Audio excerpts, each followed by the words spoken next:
Hello दोस्तों, यह कहानी भारतीय नौसेना के उस पराक्रम की है जिसने पूरी दुनिया को हैरान कर दिया था। यह इतिहास का पहला एक ऐसा हमला था जिसमें बिना किसी भारतीय नुकसान के दुश्मन का पूरा घमंड जलकर खाक हो गया था। कराची का दहन, जब समंदर में उठी बदले की आग। बात 1971 के भारत पाक युद्ध की है। पाकिस्तान ने भारतीय हवाई अड्डों पर हमला कर दिया था। भारतीय नौसेना ने तय किया था कि वे रक्षात्मक होने के बजाय सीधा हमला करेंगे। लक्ष्य था कराची बंदरगाह, जो पाकिस्तानी नौसेना का सबसे मजबूत किला और उनके तेल का भंडार था।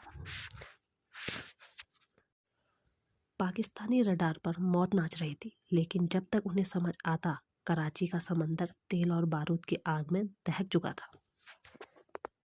Operation Trident. 4 दिसंबर 1971 की रात को भारतीय नौसेना ने ऑपरेशन ट्राइडेंट शुरू किया। भारतीय बड़े बेड़े में 3 विद्युत क्लास मिसाइलें नावें थी।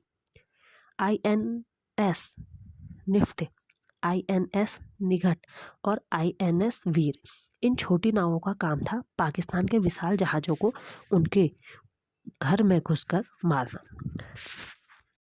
भारतीय कमांडर बब्रू भान यादव के नेतृत्व में जहां जहाज़ों ने रेडियो साइलेंस बनाए रखा ताकि दुश्मनों को भनक न लगे। जैसे ही वो कराची के करीब पहुंचे, उन्होंने मिसाइलें दागनी शुरू कर दी।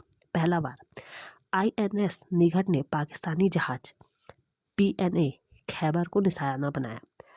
पाकिस्तानी चालक दल को लगा कि यह हवाई हमला है, लेकिन जब तक वे संभलते, दूसरी मिसाइल ने जहाज के परखच्चे उड़ा दिए और तबाही। इसके बाद INS निपट और INS वीर ने PNS मुहाफिज और PNS शारजहां को डुबो दिया। भारतीय मिसाइलों ने कराची बंदरगाह पर स्थित विशाल तेल टैंकों को निशाना बनाया। धमाका इतना जबरदस्त था कि कराची शहर में दिन जैसा उजाला हो गया। कहते हैं कि वह आग 7 दिनों तक जलती रही थी और उसे 60 किलोमीटर दूर समंदर से देखा जा सकता था। इस पूरे ऑपरेशन की सबसे बड़ी जीत यह थी कि भारतीय नौसेना का एक भी सैनिक घायल नहीं हुआ और ना ही किसी जहाज के खरोंच आई। भारतीय जाबाज मिशन को पूरा कर शान से वापस लौट आए। The moral of the story: आक्रमण ही सबसे अच्छी रक्षा है। कभी कभी दुश्मनों का वार का इंतजार करने के बजाय उसे उसके घर में घुसकर मारना जरूरी होता है। तकनीक और साहस का मेल। छोटी मिसाइलें नावों ने बड़े युद्धपोतों को डुबो दिया, क्योंकि चलाने वाले के पास सटीक योजना और निडर जिगरा था। और खास बात, इस शानदार जीत की याद में हर साल 4 दिसंबर को पूरे भारत में नौसेना दिवस, नेवी डे मनाया जाता है।